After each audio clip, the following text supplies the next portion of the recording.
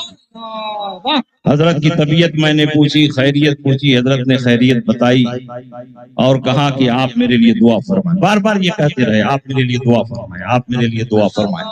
حضرت کو میں نے تسلی دی، دعا کی اور اس کے بعد حضرت سے اجازت لے کر کے میں رخصت ہوا. اور جب حضرت کا وصال ہوا، نماز جنازہ کا مجمع چیخ چیخ کر پکار پکار کر یہ کہہ رہا تھا کہ یہ کسی عام عالم اور پیر کا جنازہ نہیں، یہ سچے عاشق مصطفیٰ کا جنازہ ہے، یہ مسلک اعلیٰ حضرت کے سچے ترجمان کا جنازہ ہے، یہ اس کا جنازہ ہے جس نے اپنی زندگی کا ایک ایک لمحہ سنت نبوی میں گزارا. اور حضور حبیب ملت پوری زندگی یہی پیغام دیتے رہے اپنے مریدین کو، متوسلین کو، معتقدین کو کہ مسلک اعلیٰ حضرت پر مضبوطی سے قائم رہنا. اور بعد کے ادوار میں جو اختلافی مسائل پیش آئے ہیں، ان اختلافی مسائل میں موقف تاج الشریعہ پر قائم رہنا، کیونکہ جو تاج الشریعہ کا موقف ہے وہی میرا بھی موقف ہے. حضور حبیب ملت جاتے جاتے موقف تاج الشریعہ پر قائم رہنے کی تلقین فرماتے ہیں. اور جب قبر میں اتارنے کا مرحلہ آیا تو سید حبیب رضا صاحب ساتھی میں تھے. یہ بیچارے نیک اور سیدھے آدمی، ڈر بھی رہے تھے. انہوں نے کہا کہ حضرت آپ بھی قبر میں آئیے، ہم لوگ مل کر کے حضرت کے جسد پاک کو قبر میں اتاریں. تو میں بھی قبر میں اترا، یہ بھی تھے، سید مصطفیٰ صاحب تھے، حسنین صاحب تھے. ہم چاروں نے مل کر کے حضرت کو قبر میں اتارا. اور جب آخری دیدار کا موقع آیا، میں نے حضرت کے چہرے سے نقاب کو ہٹایا اور حکم یہ ہے کہ مردے کے چہرے کو قبلے کی طرف رکھا جائے. سید حبیب رضا صاحب نے کہا حضرت ہم کو ہمت نہیں ہے، آپ ہی کر دیجئے. میں نے ہاتھ لگایا، بالکل پھول کی پنکھڑی کی طرح ان کا چہرہ نرم. جبکہ ان کے انتقال کو کئی گھنٹے بیت چکے تھے اور چند گھنٹوں میں مردوں کا جسم اکڑنے لگتا ہے، اعضاء سخت ہونے لگتے ہیں، لیکن کئی گھنٹوں کے بعد بھی حضور حبیب ملت کا جسم پاک بالکل تر و تازہ اور نرم و نازک تھا. اور آسانی سے آپ کا چہرہ مڑ گیا. پھر ہم لوگوں نے چہرے پر کفن ڈال کر کے اس کو باندھ دیا. آخری دیدار کرنے والوں میں ہم ہی لوگ ہیں جو قبر میں موجود ہیں. الحمدللہ آپ کے چہرے کا سکون بتا رہا ہے، آپ کے چہرے کی طمانینت بتا رہی ہے، جسم کی نازک خرامی بتا رہی ہے کہ مرنے والا مرا نہیں ہے، قبر میں جانے کے بعد ہمیشہ ہمیشہ کے لیے زندہ ہو گیا. پروردگار عالم نے اس کو ایسی زندگی عطا فرمائی ہے کہ آج آپ لوگ جو کچھ ان کی بارگاہ میں خراج عقیدت پیش کر رہے ہیں وہ اپنی قبر سے سن رہے ہیں اور دیکھ رہے ہیں. اور ایسے ہی لوگ جب مرتے ہیں تو زمین پر تو صفے ماتم بھی جاتی ہے کہ ہمارے درمیان سے ایک اچھا آدمی چلا گیا، ایک نیک آدمی چلا گیا. لیکن آسمان پر فرشتے اس کی روح کا استقبال کرتے ہیں کہ ہمارے درمیان مومن صالح آ گیا. اسی منظر کی عکاسی کرتے ہوئے اعلیٰ حضرت امام محمد رضا نے فرمایا کہ فرش پر عرش پر دھومے مچی کہ مومن صالح ملا، فرش پر ماتم اٹھا کے طیب و طاہر گیا. اس لیے حضور حبیب ملت کے مشن کو آپ آگے بڑھائیں. اور مولانا حبیب رضا سے بھی میں کہوں گا آپ جس گدی پر بیٹھے ہیں وہ معمولی گدی نہیں، یہ حضور مجاہد ملت کی گدی ہے. اور مجاہد ملت کی گدی کوئی معمولی گدی نہیں، یہ حجت الاسلام کی گدی ہے. اور حجت الاسلام کی گدی کوئی معمولی گدی نہیں، اعلیٰ حضرت کی گدی ہے. اور اعلیٰ حضرت کی گدی غوث پاک کی گدی ہے.